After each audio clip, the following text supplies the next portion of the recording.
Good evening, everyone. I'm Mallory, Director of Marketing at mStoner, and your host for this evening's edition of Higher Ed Live, the weekly web show for marketing and web professionals. You can tune in to Higher Ed Live on Thursday nights at 7 p.m. Eastern Time on higheredlive.com and join in on the conversation on Twitter. Tonight you can use the hashtag HigherEdLive as well as hashtag PSUWeb13, and you can follow me at Mallory Wood. We're also going to tweet out tonight's guests and their Twitter handles right now as well. So tonight's show is a roundtable recap of last week's web conference at Penn State, and our panel of guests include organizers, participants, and conference presenters. First, I would like to give a few shout outs to our sponsors. Of course, we love Omni Update. They are the leading web content management system provider for higher education. The company's web CMS, OU Campus, is secure and scalable with great tools and features, deployment flexibility, and an awesome user community.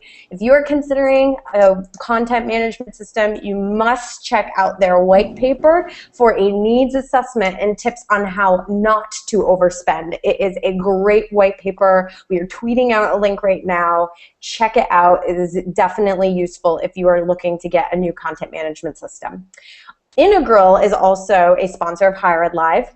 They are the creators of the Schools app, which is a private Facebook community to boost enrollment and retention. You can check out their blog, Integral Insights, for posts on admissions marketing, student engagement, and social media in higher education. If you work on the web, to help boost enrollment for your institution, definitely check out this blog. We're tweeting the link out right now. So before I introduce our panel of guests, I'm going to tell you a little bit more about myself since I've got the mic right now. I'm the Director of Marketing at mStoner, which means that I have the wonderful responsibility of managing the Higher Ed Live network, the edUniverse network, and I also get to talk to all of our potential clients and help them try and figure out what type of partnership they would like to develop with mStoner. So I've got an awesome job, not to go on and on and on, but I was also so excited to be part of the Penn State Web Conference this year. It's a conference that's very near and dear to my heart because I've presented at it for a number of years, and this year I was the co-chair for the marketing track as well as helping manage some media coverage that we did with both live streaming, live blog posts. We did some video interviews. It was just really exciting. But enough about me. We have quite the panel of guests on the show tonight, and I'm going to have everyone introduce themselves. So, Robin, why don't you go first? Okay, so I'm Robin Smail, otherwise known as Robin to Go online. I'm currently with Firebrand Tribe. I call myself a renegade element. Previous to this, I was at Penn State, where I've actually been involved with the Penn State Web Conference for about 8 years. It too is near and dear to my heart. I love it, and I'm just really excited about the growth and being able to talk about it tonight. And Doug, you're next. Robin is such a tough act to follow. I don't even want to try. My name is Doug Gapinski. I'm a strategist at mStoner, and I also speak at conferences. Nice, concise. I like it. Tim? I'm Tim D'Agostino. I am a marketing and communications manager at Penn State University, specifically underneath their ITS unit. And I also was the chair of marketing communications for the web conference. So any of the marketing that you saw, emails, blogging, and any of the visuals, that came from me and my team. Tim, I loved all the signage this year, particularly the big mStoner one. So you did an awesome job with that. And then last but not least, we have Emily. Hi, I'm Emily Okey. I'm a UX designer at Carrot Creative in Brooklyn. Previously, I was working as a student ambassador while in school at RIT. So one really exciting announcement before we get going. A lot of people have been asking on Twitter when those live stream archives are going up, and I'm excited to say that we received them via FedEx this morning. It was very exciting. And we're going to be putting them up on mStoner's YouTube channel over the next few days. Obviously, they're large files. It takes some time to upload. I do live in Vermont after all.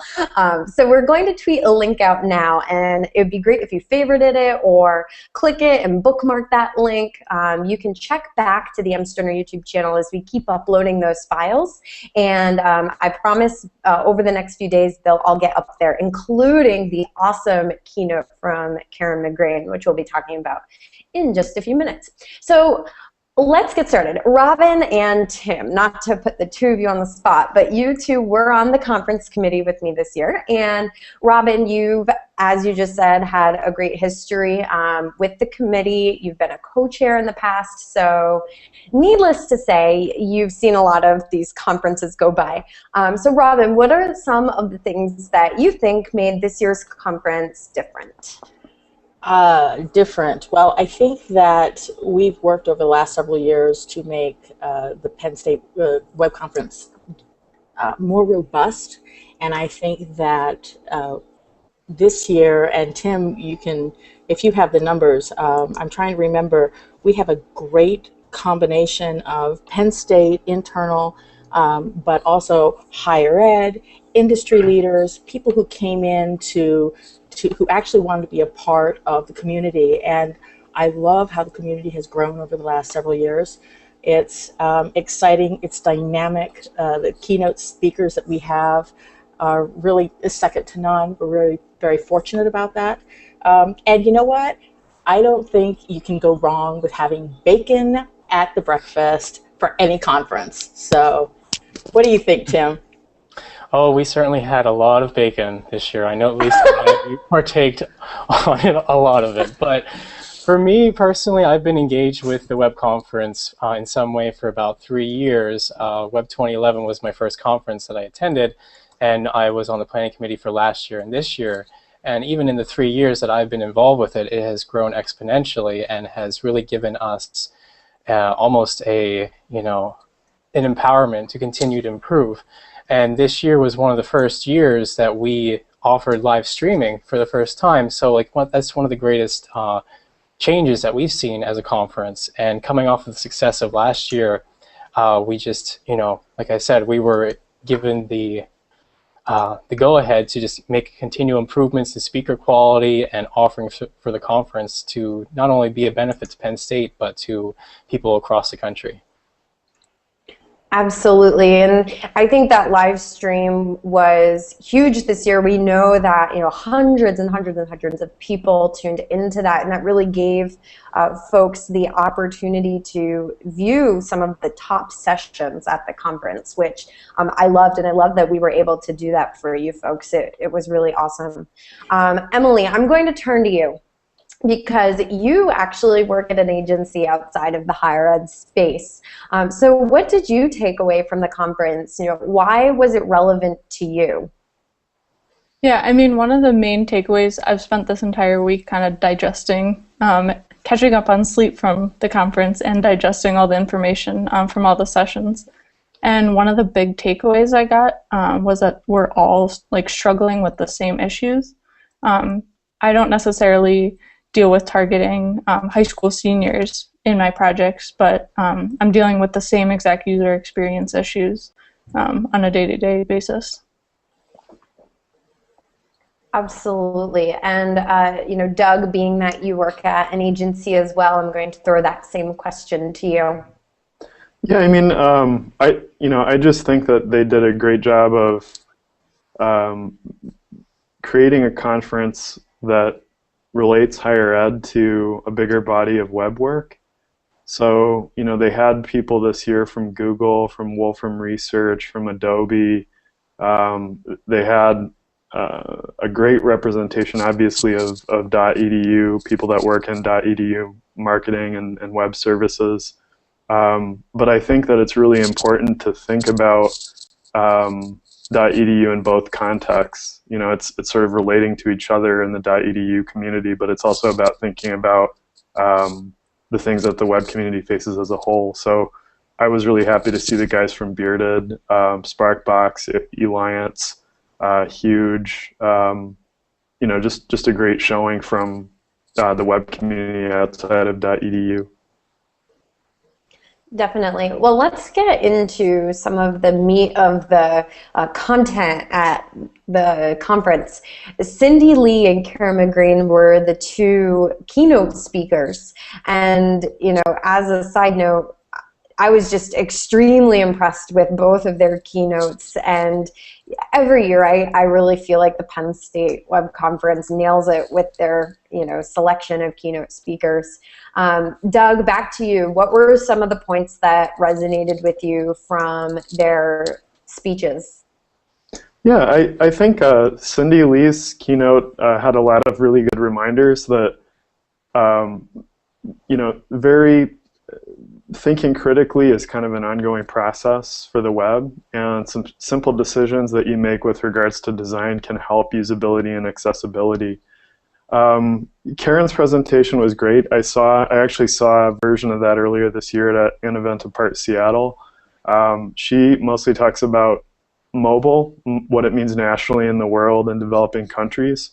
And you know, she does a really good job of describing history and landscape of mobile and internet connectivity now, like right now in the world. And she also does a really good job describing content parity. It's a concept that a lot of people in the RWD and usability track were talking about. It's the idea of not shortchanging the mobile user. So she has some great takeaways on that topic. Robin, what did you think of the keynotes? I'm not sure where to begin. I think, you know, so our conference this year was about the user experience. And I continually argue that the user experience, I think sometimes we get very focused on what a particular word means. What does mobile mean to us? What does accessible mean to us? I think that both of our keynotes this year did an amazing job of explaining and demonstrating to us how it means so much more than what we think it means.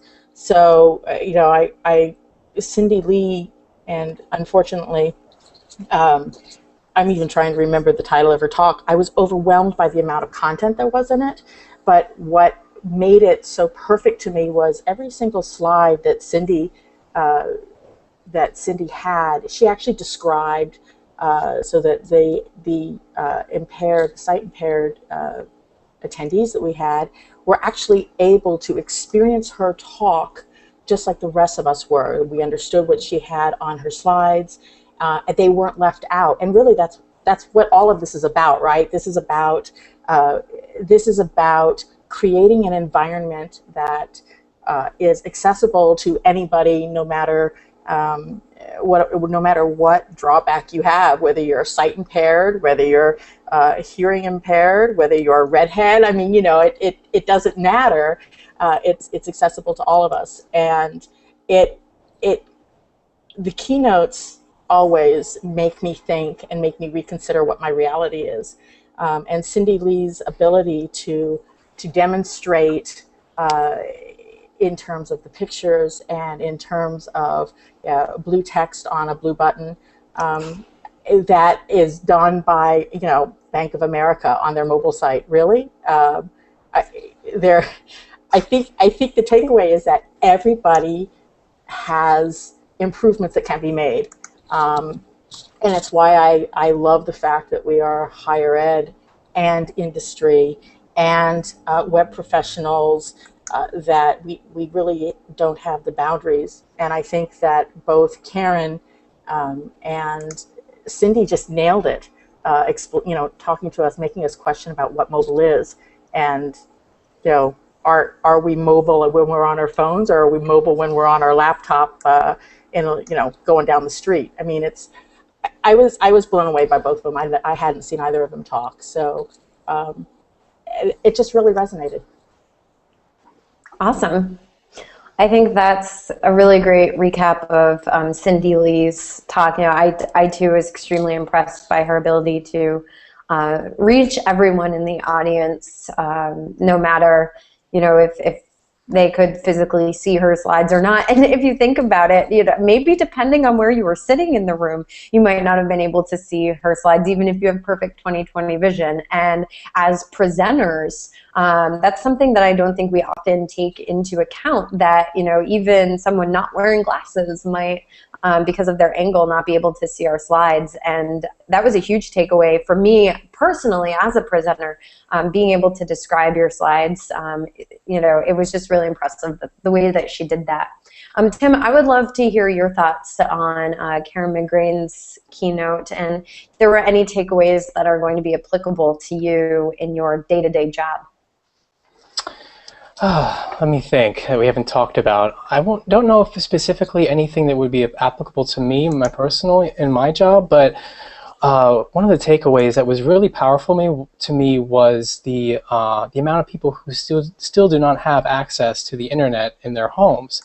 And I forget, and somebody can help me out on the statistics, but some of them were even more than half, depending on the actual race or their income levels and stuff like that. So it really was eye-opening to me that we still do not reach people via the internet. There's not more of adoption, I guess, across the board. So that was one of the biggest things for me that I took away that was just completely eye-opening. Yeah, I tweeted, I took some photos of a bunch of the stats that Karen was sharing and tweeted it out, and I'm trying to find it so I can retweet myself to share that again. But man, she really hit some eye-opening statistics about, just the fact that we aren't reaching as many people as we think we are, because while it seems like a no-brainer for us that we can access the internet, it's just not the truth for everybody, and we have to remember that. And on top of that too, and I'm probably going to steal Robin's thunder, but but even it's impossible. That's just really not possible. But just the fact that those who get a cell phone for the first time, and that they're given access to the internet for the first time, and how most people nowadays are accessing the internet through a mobile device, and that is their only way to access. And that really gives us it gives a greater challenge, because some places are not optimized for the web yet, and it really opens your eyes as to where, in some ways, how we're reaching people. Or even not reaching people, because one of the things that Karen pointed out, and I think hit really hard. Thanks for bringing that up, Tim. I think that was fabulous that you brought that little statistic out for us. But not only are they only using their phones, they don't have a internet connection in their house. They're only using their phones to access the internet, and that we make it difficult for them to get our content, because we hide content on the mobile interface. We don't allow them to get everything that we have to offer on the mobile. Who does that? I mean, it's like shooting ourselves in the foot. So listening to Karen just lay out these statistics and the reality of who it is that we really are designing for, or missing the mark in designing for, I think was incredibly eye-opening. And it doesn't matter whether you're in higher ed, it doesn't matter whether you're in industry, we're missing the boat, and we're doing a disservice both to ourselves, our companies, and our audience. So, I mean, as a designer, they always tell us designing for mobile first, and while that kind of came out as just kind of what seemed like a fad, or just like a trend for the years, it's so important, and I don't think we realize how important that is, and that users really are using our websites solely on mobile. We kind of see it as, oh, I'm walking down the street checking my email. It's kind of an extension of our desktop, but there's a whole percentage of the population that we're designing their entire experience on that mobile device. So this, concept of user experience was, as Robin's already pointed out, the theme for this year's conference. And many of the sessions hit on user experience in one way or another. Some didn't, and that was okay. I'm curious, besides those keynotes, there were a lot of really killer sessions this year. And I'm wondering which ones really resonated with you folks. Was there anything that really surprised you? And what were you really able to relate to or draw inspiration from? So Emily, I'd love to start with you, and then we can throw this over to Tim, and then everyone can weigh in.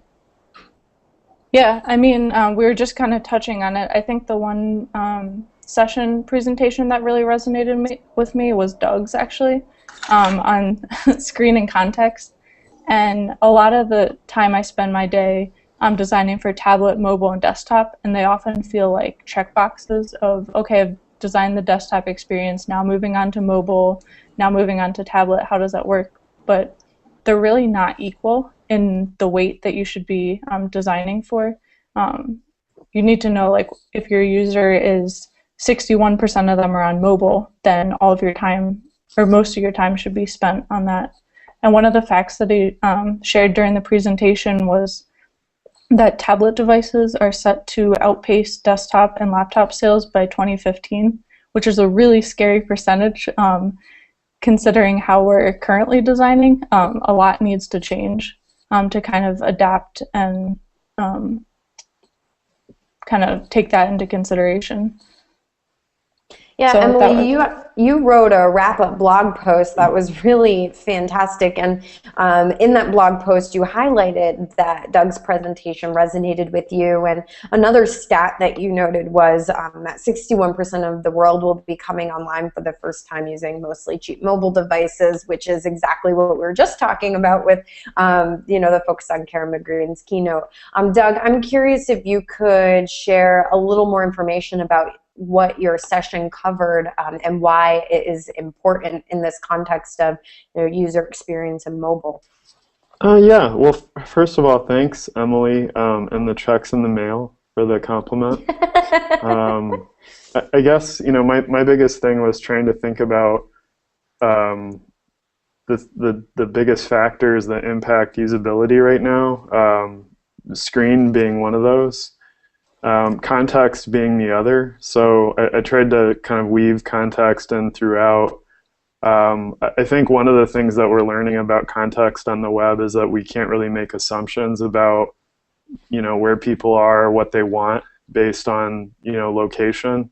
So as Emily suggests, you're really trying to go for a mobile-first approach, assuming that all users are starved for time, all users are on a low bandwidth connection, because when you design for that extreme constraint, you're providing an experience that scales up really easily.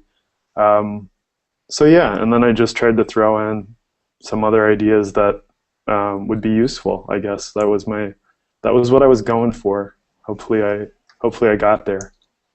Doug, I'm not sure I mentioned this to you yet, but you're actually one of the most viewed live stream sessions of the conference. So it sounds like a lot of the stuff you talked about was really timely and probably resonated with a lot of folks. So thanks for kind of on the fly giving us a little snapshot of what you talked about. And if anybody wants to watch Doug's session, it will be up on our YouTube channel, hopefully by the end of the week, if not early next week.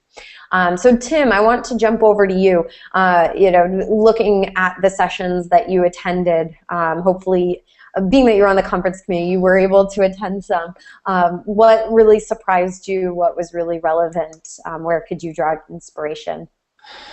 Well, like you said, as being on the committee, I actually did not get to attend many sessions. I think in all, I got to attend 2, and I think they're both Robin's. So I'm going to speak to Robin's success, especially in her session on how to be awesome at emerging technologies. First of all, her session was very well received by the conference itself. Before the actual event, I kept badgering her. You could see on Sched how many attendees were interested in her talk, and I kept badgering her that she had the most out of everybody. But for me, one thing that was most surprising from that is that there's so many different tools out there that I have never even heard of before. And in regard to, like storing like photos or being able to create color palettes, for any kind of designs or anything like that. So it was really eye-opening for me, all these different tools that, I think to myself, boy, this would be really great if I had something like this to help me. And, there it is under my nose all along. And, I would definitely recommend on SlideJar checking out her presentation. She had slide after slide after slide after slide of all these different tools that people can use. And I didn't get to attend his session, but I heard that Scott Kuby's talk that was actually live streamed received some really great reviews, and perhaps somebody else on the panel can speak to that. But yeah, his talk on I think it was building your digital writing toolbox or something like that, was very well received as well.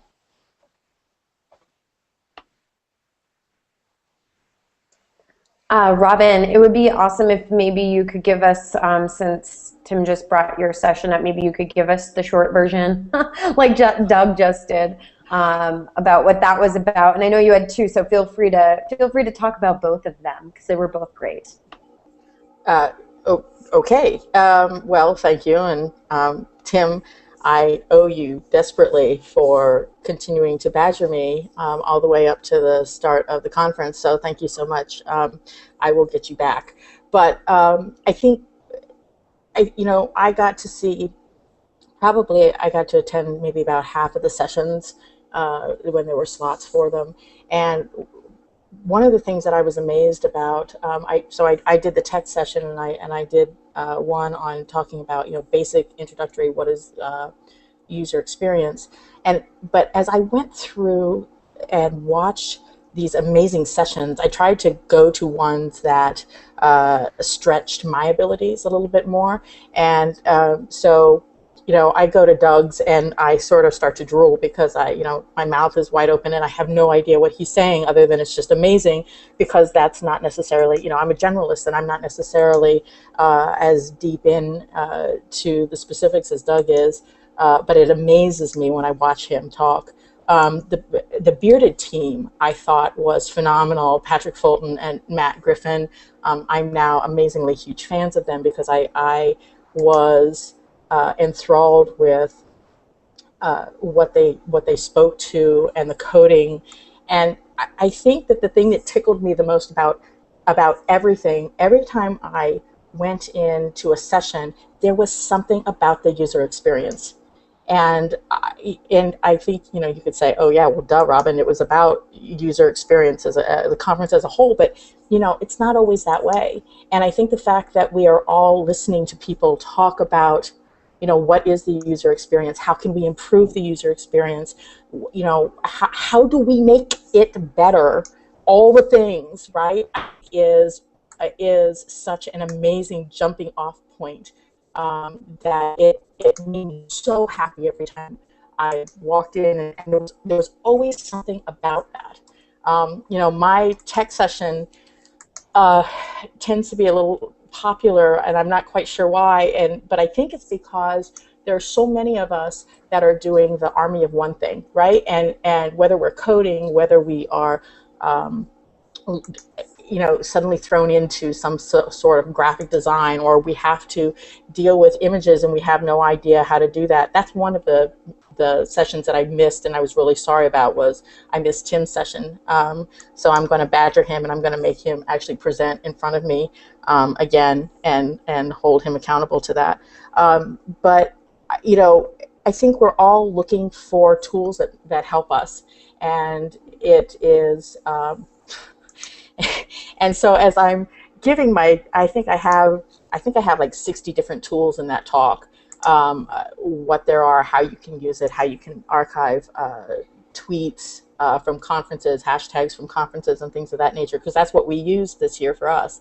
I actually had Matt May at the back of my session after I'm talking about these tools to use for graphics and things of that nature. He's like, he raises his hand and goes, since he's from Adobe, He says, you know, you might want to try Adobe Edge because that's free and it's a lot of the tools that you're talking about rolled into one. And I said, you know, I said, that's phenomenal, but I haven't had my hands on it yet, so I can't necessarily speak to that because everything that I talk about is something that I've used, and if it works great, then that's phenomenal, and I move it forward. But I also promised him that I would get my hands, you know, roll up my sleeves and get involved with Adobe Edge and hopefully add it to my talk. And I thank him for making my talk instantly archaic because of Adobe Edge. So shout out to Matt because I love him, and now I'm going to have to redo the talk before I give it again. But I think that we're all looking for ideas and inspiration, and I think that this conference, more than many of the ones that I've been involved with, we have such a broad audience. We have so many different people that are coming in from so many different walks of life that have to use the web in whatever sense that is. They have to use the web for their job, and I think that this conference does an amazing job of offering them the opportunities and the tools and the techniques that they can take back with them and explore. Absolutely. One of the sessions that I think really resonated with me was Know the Prospective Student User, which Emily, you co-presented with our friend of the Higher Ed Live Network and host of Admissions Live, Ashley Hennigan. I loved the balance in your session about the information about who the prospective student is today, what is motivating them, what is driving them, what are some national enrollment trends, and actually brought a lot to that from her experience as a college admissions professional. But Emily, you brought a lot to the session too, as you talked about design and development trends.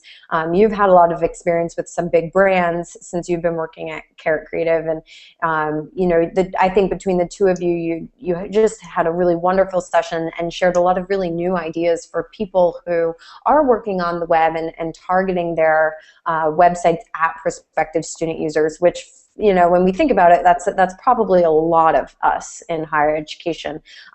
Emily, I just introed that, and I feel like I really just built you up there.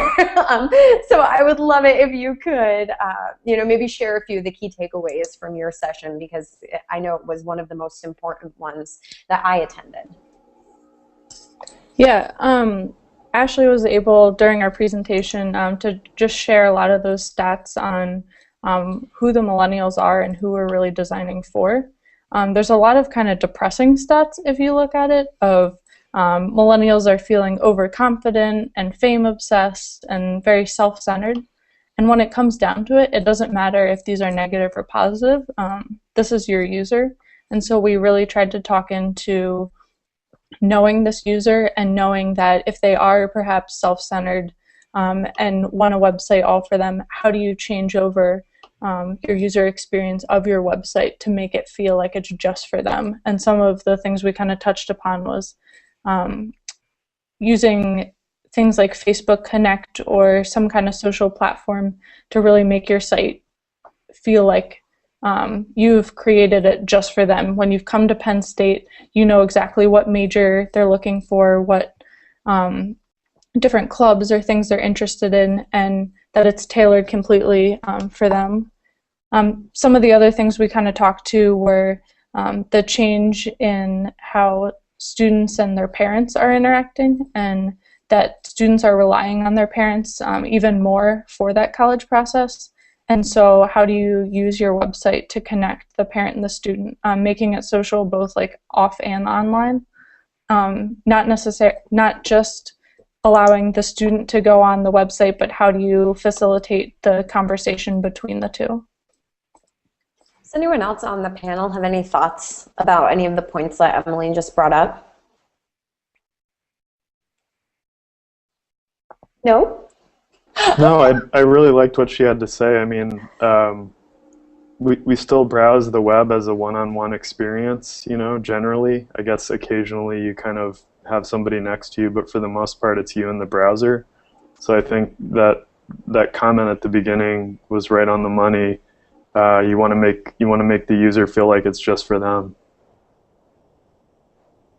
Right on. You know, another really awesome point or takeaway from this presentation, or from the conference as a whole, is that the web isn't just the web. And my Plaut from Oberlin College attended and presented at the conference, and she wrote a wrap-up blog post that we'll be tweeting a link to, and that's what she took away. The web isn't just the web, and how we need to think about designing experience for our users that transcend devices and platforms, and really start paying attention to integrated marketing. And Emily, as you and Doug were just saying, you know, as users are having this individual experience with our site, they're also receiving communications with us in the mail. They're following us on various social networks, and you know, I definitely am seeing this shift towards integrating marketing and communications within the industry. I'm wondering if this point also resonated with anyone else. Tim, can I throw this one to you? Sure. I mean, you know, the point is just, it's so true, and I often see so many examples of this need. You know, you can look back, you know, maybe 2 decades ago and see that, you know, the experiences were much more simple, you know, whether it was, you know, the physical in-person, like the mailings you'd get from the college, or if it was online, it was basically people were basically just had, if they were online, they had their desktop computer and they had the company's website. There was no such thing as, you know, social media really back then. But in this day and age, there's you know, a plethora of options for people to connect with companies, you know, whether it is, you know, physically in person or online through their website, through social media, etc. And it's now just transcending through bunches of different devices. It's not just a desktop computer anymore. It's laptops and desktops and tablets, and now even gaming systems that people are using. So, you know, within all of that, you know, the temptation for any company is that they make these tools, such as the website or the social media, they make that the actual marketing strategy, when they're only the means of delivering the marketing strategy. So like oftentimes these, you know, companies just jump onto social media, the newest social media, and really don't know why exactly they're there or what's their purpose of being there. So it creates this disconnect of the user experience. And overall, it gives us a reminder that with all these different areas, that we need to create the marketing strategy and have our goals to make sure that a certain experience, regardless of the channel, is actually implemented and experienced by our end users, so that there's, like I said, this seamless experience, and we're adhering to the voice and to the brand, etc. And also remembering, with all those different devices and platforms, that not each one is equal, and that each one has its own unique quality, and we have to leverage that quality in our marketing and maintain consistency as well, as with the goal in mind. Absolutely. You know, Robin? Yeah? I think that one of the things that that I've has sort of started to fit together, because it always takes me a couple of days after a conference to sort of breathe in, breathe out. The brain starts to settle down. But I think that Mayan's blog post also, you know, the web isn't just the web. I think what we're coming to is what I really like to say, an ever-increasing movement towards the authenticity of the message, right? Because it's all about the parts. It's all about our marketing and our presence, either on the web, whether it's a website, whether it's the voice of the college or the university or the institution, our message. All of this together translates to our brand, right? Translates to who we are and how we want people to hear us and how we want to be perceived. And so if our website is accessible to whoever wants to actually get our content, that's sending a message. If we talk on social media and we reach out to our community and we engage with our community, that's sending a message. That's creating another part and another facet to our presence. And so I think that we've got this convergence, right? And I think there's the flattening of the separate silos and the separateness of our messages, just because people will call us out for it. If we're different, if we're saying different things, if the right hand doesn't realize what the left hand is doing, God help us, we'll hear about it. And I think that, Andrew Carriega wrote a beautiful blog post that resonated with things that I've been talking about recently in terms of content value. And it's about having that audience-centric content, all right? And to actually look at what we're saying and who we're saying it to, and being clear about who is our target, who is our audience, what sort of content and value are we giving them with our message, with our website, with our social media, with the community that we are creating and engaging in. So I think that, all of this, we start to see the separateness of everything break down. And I think that it only adds to the transparency and the authenticity of the message. And I think I just think it's where everything is moving. And I think that's the kind of thing that resonates with our students, with our users, with the parents, you name it. Whoever our target audience is, they can sense when we're being honest and when we are giving them a message and we are telling them that is what we value, and that's what makes us successful in that realm. So I think that the takeaways, I keep seeing more and more overlap, and to me it just means that we're all on the right track and we're all coming together. Absolutely. Emily and Doug, do either of you have any other takeaways you'd like to share before we start wrapping up? From the conference as a whole, or? Yeah, or any particular sessions that resonated with you? Well, the three that I had kind of dog-eared, so I'd be prepared for the show, were Dave Olson's Optimizing Web Performance. He's been talking a lot about this topic. Actually, I think the full title was Optimizing Web Performance for the Coming Device Apocalypse. So a little tip of the hat to device fragmentation. But I think speed is critical. Performance is a critical topic, and his presentations are always really content rich and have a lot of references and a lot of ties to current thinking. So that was really good. I agree with Robin. I really enjoyed the Matt Griffin, Patrick Fulton session for designing for extensibility. A lot of good stuff about delivering the web on different devices in their presentation, and some methodologies for designers and developers to use. And I actually also really enjoyed, I haven't heard anybody else mention this, but Eric Kim did a session called The Mobile Context is Dead, Long Live Mobile Contexts. And I got a lot out of his session. He talked a little bit about thinking about some of those different factors that influence use. And just really interesting to hear the perspective of a guy who was one of the team leads for the MIT mobile platform, which is now called Kurogo. But that was a solution that was in place for so long in higher ed. It was really cool to hear his session.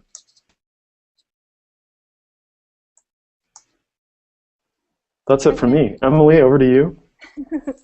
I think just listening to everybody talk just now, it's kind of apparent that we've moved past the stage of the internet just being a shiny object. We're really kind of focused, we're in the phase now of like how best to tell our story, and it's so apparent in all the talks from the conference. But people are no longer looking for that information dump. It's no longer okay just to have all of your information online. We really have to kind of tailor it to the user, figure out what they're looking for, and make it less of a brochure that happens to be available on your phone. I think one of the quotes that I remembered, it was from Mallory's presentation actually, was that building a positive web experience, people will be more forgiving if something goes wrong. And I think we're kind of to that point of building the positive experience, so that when users are coming back year after year, they're more forgiving and willing to go along with it. Emily, what was the best part about the web conference for you? I think getting out of my normal day-to-day job, I love it, but it's being in user experience, it's so important to be out and like actually engaging with people who are using. You can kind of get into the trap of being in a silo and knowing what people are writing about online or what people are discussing there, what I think is best. But kind of listening to everybody else at the conference, we're all dealing with kind of the same issues that are coming up, and it's definitely good to get different perspectives on it.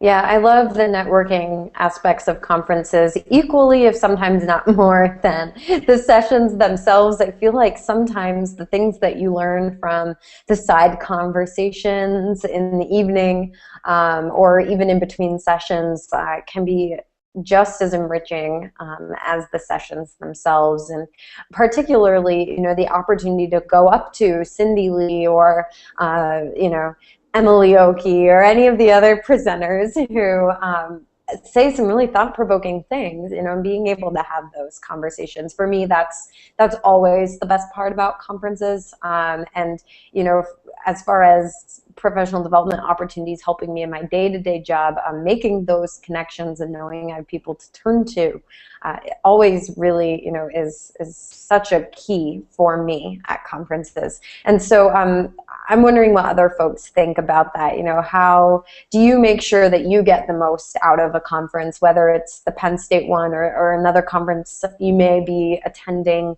this summer? What type of advice do you have for the folks who are watching this broadcast to help them get the most out of professional development opportunities?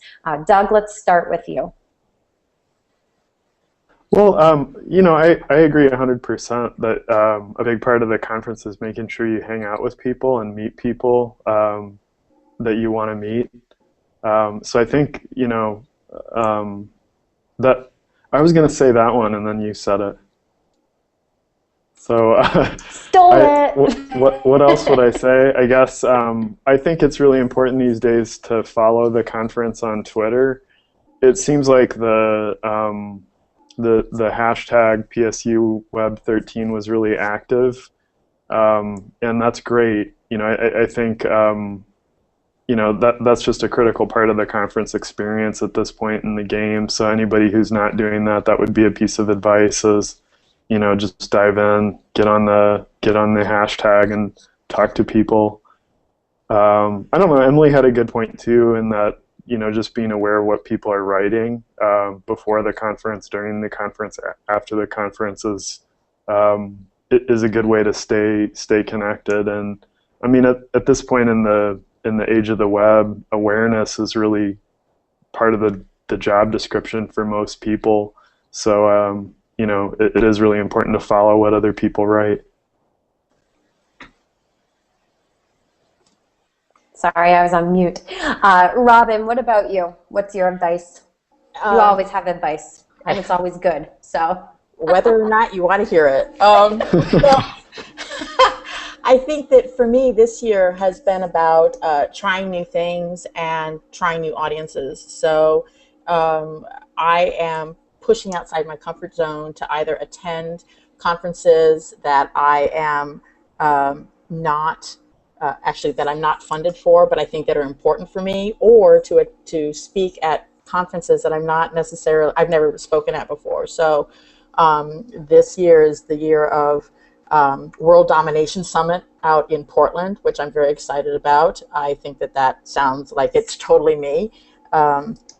As well as an event apart, which has been on my bucket list for forever. And then I'm I'm speaking at EDUI, which is a brand new thing for me, as well as DevLearn in Vegas, and I think that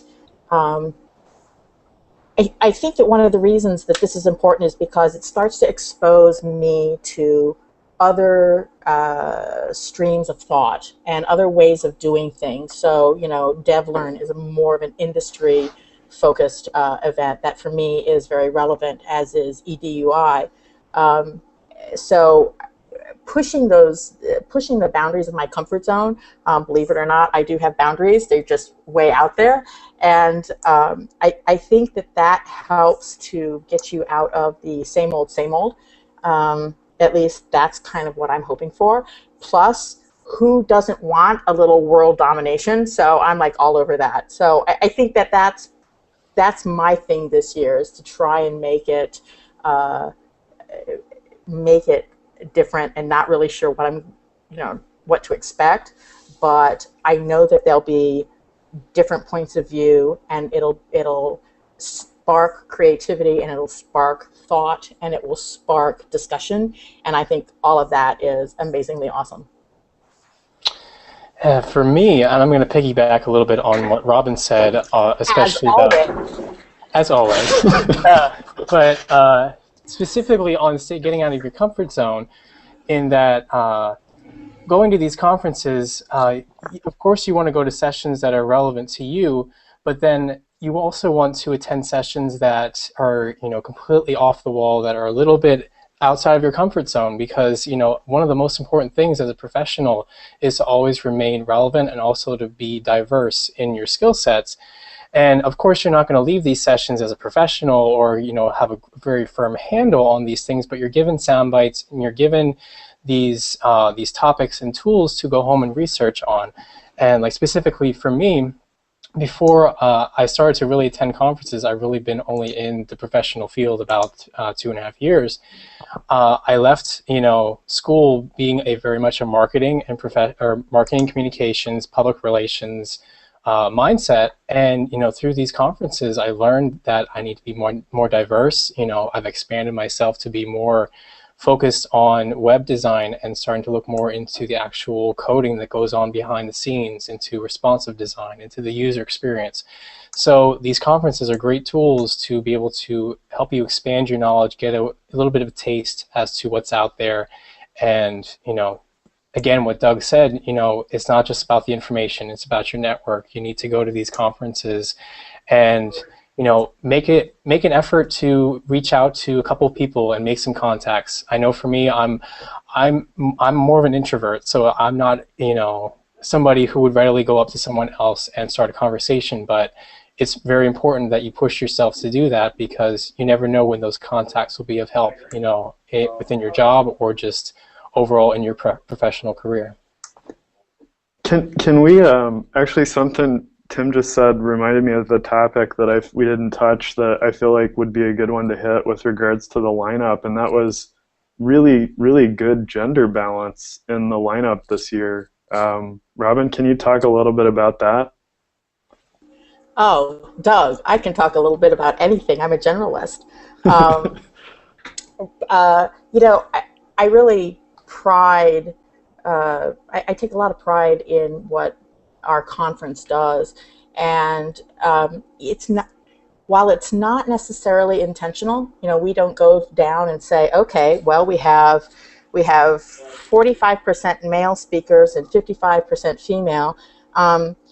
We really do take a look at the best content and things that are relevant, and I'm so incredibly happy that we have. Not only do we have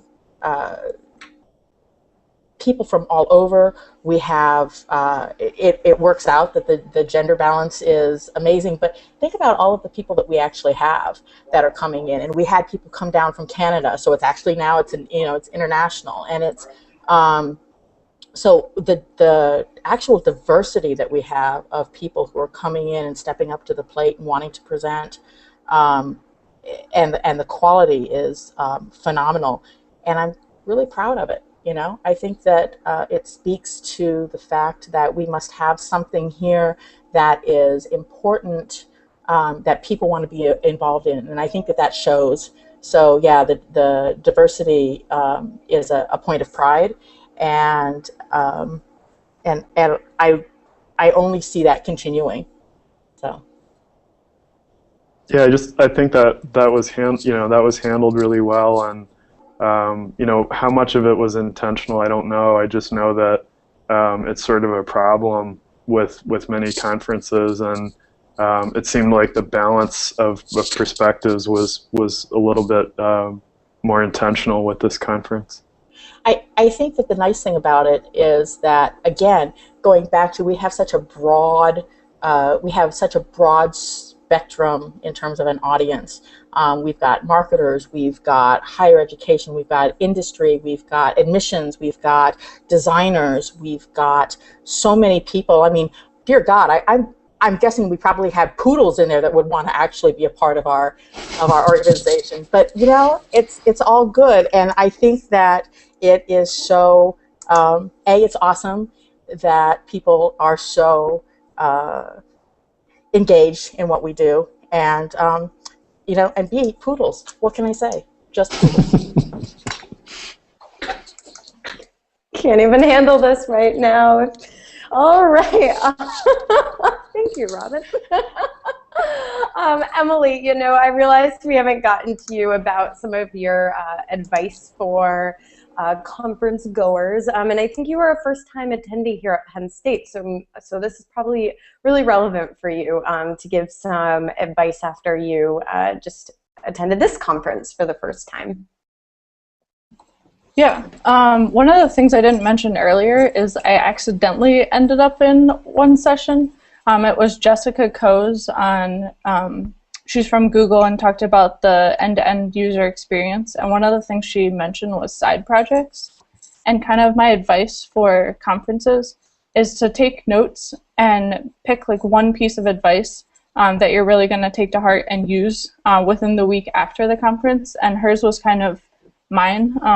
I noticed the importance of side projects and doing things outside of the work that you typically do can influence the work that you're doing otherwise. So I think just like picking one thing, and rather than, it's kind of overwhelming going to conferences. I was kind of overwhelmed by all the information that I got and wasn't quite sure what to do with it in the week after. But picking something that you can kind of do something about. So.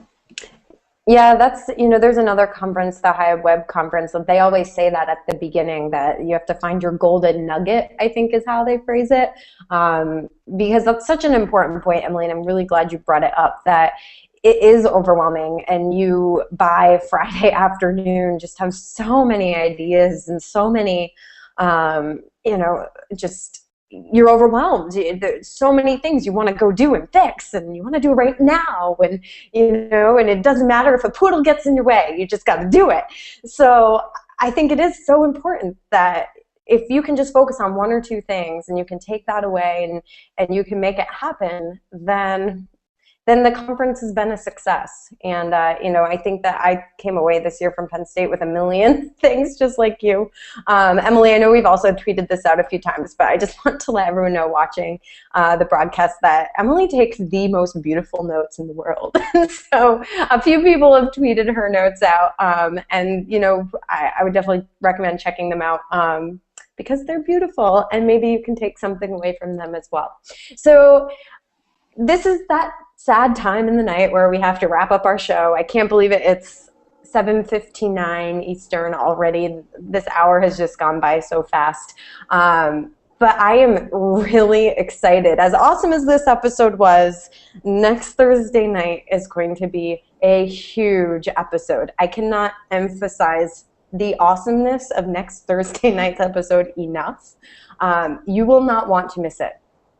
We are going to be announcing not just one, but 2 new channels on the Higher Ed Live network. As you know, we currently have the Thursday night broadcast, we have Wednesday at noon, we have Student Affairs Live, and we also have the Tuesday night Admissions Live broadcast. And so right now we have 3 channels on the network. By next Thursday night, we are going to have 5 channels on the network. And so I'm not giving away what they are right now.